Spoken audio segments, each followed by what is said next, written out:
অনির্বাণ রয়েছে। অনির্বাণ, দেখো ময়ূক, তুমি যে কথাটা বলছিলে যে বাংলার সঙ্গে যোগাযোগ, বাঙালির সঙ্গে যোগাযোগ, সে যোগাযোগের একটা বড় প্রমাণ এক্ষুনি দেবো। এক বাঙালির সঙ্গে এখানে দেখা হয়েছে আমার। প্রথমে আমি কোথায় দাঁড়িয়ে আছি সেটা বলি। এটা তুলসী উদ্যান। এখান থেকেই রাস্তাটা সোজা চলে যাচ্ছে রাম মন্দিরের দিকে এবং হনুমানগড়ির দিকে। মানে কিছুটা গিয়ে রাস্তাটা বিভক্ত হচ্ছে, ভাগ হয়ে যাচ্ছে। একটা চলে যাচ্ছে রাম মন্দিরের দিকটাতে, আর একটা চলে যাচ্ছে হনুমানগড়ির দিকটাতে। আপাতত এই রাস্তাটা যেখানে বিভাজিত হয়নি, একটাই রাস্তা, সেখানটাতে আমি দাঁড়িয়ে আছি তুলসী উদ্যানে।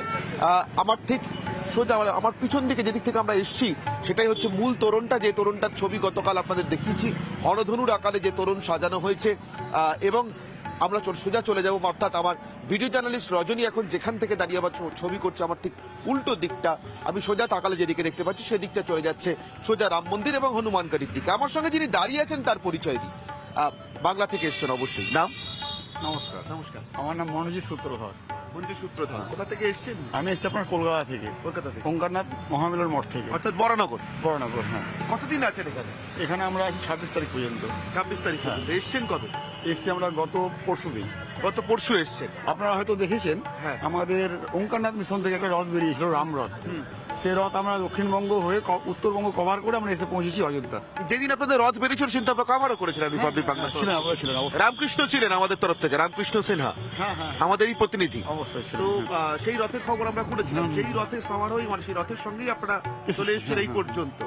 তো কবে থেকে কতদিন পর্যন্ত আছেন, মানে কবে এসছেন বললেন? গত পরশু এসছি। গত পরশু এসছেন, থাকবেন 26 তারিখ। 26 তারিখ পর্যন্ত। মানে সাধারণের জন্য রাম মন্দির উন্মুক্ত হওয়া পর্যন্ত একে, তারপরে দর্শন করে তারপর যান। একদম একদম। তো একজন বাঙালি হিসেবে এখানে এসে কেমন লাগছে? মানে বাংলায় থাকা, বাংলায় শ্রীরামের চর্চা, তার তো একটা বিরাট বড় অতীত ইতিহাস আছে, সংস্কৃতি আছে। কিন্তু একেবারে রামের জন্মভূমিতে এসে থাকা। বাংলা পুরোটাই অন্যরকম, আর এটা অযোধ্যা উত্তরপ্রদেশ পুরোটাই অন্যরকম। বেঙ্গলের সঙ্গে উত্তরপ্রদেশের তুলনা হবে না। আমাদের বেঙ্গল, আমি একজন বাঙালি হয়ে বলছি, আমরা অনেক পিছিয়ে আছি, অনেক পিছিয়ে আছি। আমাদের আজকে দেখুন পশ্চিমবঙ্গে, যেখানে আমাদের 22 তারিখ একটা তো বড় হিন্দুদের উদযাপন, গোটা ভারতবর্ষ নয়, ভারতবর্ষের বাইরেও উদযাপন হবে, সেখানে 22 তারিখ একটা রাজনীতি চলছে। হয়তো আপনারা দেখেছেন বা দেখিয়েছেন, যাই হোক, এটা মেনে নিতে পারছি না, আমরা কখনোই মেনে নিতে পারবো না। একটা যেখানে আমরা হিন্দু, ভারতবর্ষ হিন্দুর দেশ না হলে সর্বধর্ম নয়, আমরা সবাই থাকি একসাথে, কিন্তু একটা 22 তারিখ যখন উদযাপন হচ্ছে পুরো দেশের বাইরে, সেখানে 22 তারিখ একটা অন্যরকম পরিকল্পনা চলছে। এটা পুরো রাজনীতিক চলছে বেঙ্গলে, যেটা বাইরে চলে না। বেঙ্গলে সত্যি আমরা লজ্জিত। আচ্ছা, ওখানে তো যারা করছেন এইসব, তারা বলছেন যে বিজেপি নাকি রামকে নিয়ে রাজনীতি করছে। আপনি তো একজন বাংলার মানুষ হিসেবে, বাঙালি হিসেবে এখানে এসছেন। তো এখানে এই রাম মন্দিরের উদ্বোধন, দ্বারোদ্ঘাটনকে কেন্দ্র করে কতটা বিজেপি আর বিজেপি নেতাদের দেখতে পাচ্ছেন? দেখুন, সরকার এর আগেও ছিল, সরকার বর্তমানেও আছে। এই রাজনীতি, রাম রাজনীতি যেটা করে এসছে কংগ্রেস করে এসেছে, বিজেপি করেনি। বিজেপি রাস্তা খুলে দিয়েছে, বিজেপি কথা রেখেছে। বিজেপি বলেছিল আমাদেরকে ভোট দেন, আমরা রাম মন্দির দিয়ে দেবো। রাম মন্দির দিয়ে দিয়েছে। তো এখানে কোনো রাজনীতি চোখে পড়ছে? না না না, না না না, কোনো রকম রাজনীতি নেই। প্রত্যেক ধর্মপ্রাণ হিন্দু সকলকে আমন্ত্রণ, এখানে আসুক। এখানে আপনার থাকার ব্যবস্থা, খাওয়ার ব্যবস্থা, সব কিছু ব্যবস্থা করা হয়েছে।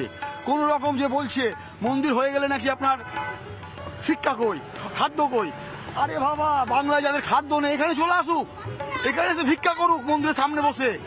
হ্যাঁ হ্যাঁ হ্যাঁ, মন্দিরের সামনে বসে ভিক্ষা করার কথা যারা বলছেন, আমি একটাই কথা শুধু বলবো মনোজ বাবু আপনাকে, মন্দিরের সামনে বসে ভিক্ষা করার কথা যারা বলছেন তারা ঠিক বলছে না। তার কারণ সত্যি এখানে ভিক্ষা করার প্রয়োজন নেই, বরঞ্চ একদল মানুষ এটা রটিয়ে বেড়াচ্ছেন যে মন্দিরে হলে কি হবে, বড়জোর এখানে বসে ভিক্ষা করতে পারবে। কিন্তু তা তো নয়।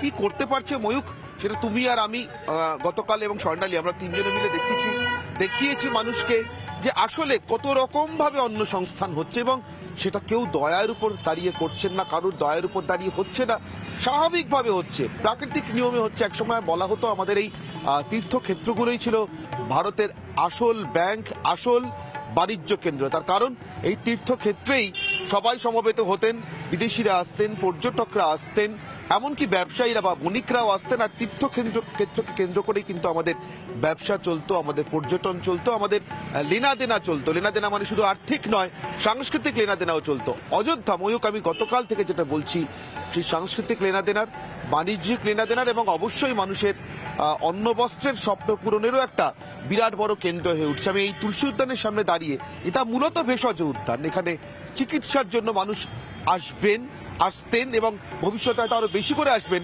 অন্তত 2 থেকে 3 জন বিদেশিকে আমি কিছুক্ষণ সময়ের মধ্যে দিয়ে ভিতরে যেতে দেখেছি ভারতীয় আয়ুর্বেদিক ওষুধের সন্ধানে। অর্থাৎ আমি যেটা বলছিলাম ময়ূক, লেনা দেনা সব রকমের বিনিময়ের জন্য মানুষ আসতে শুরু করেছেন অযোধ্যায়। এটা বোধহয় তার সূচনা। স্বর্ণালী আমার সঙ্গে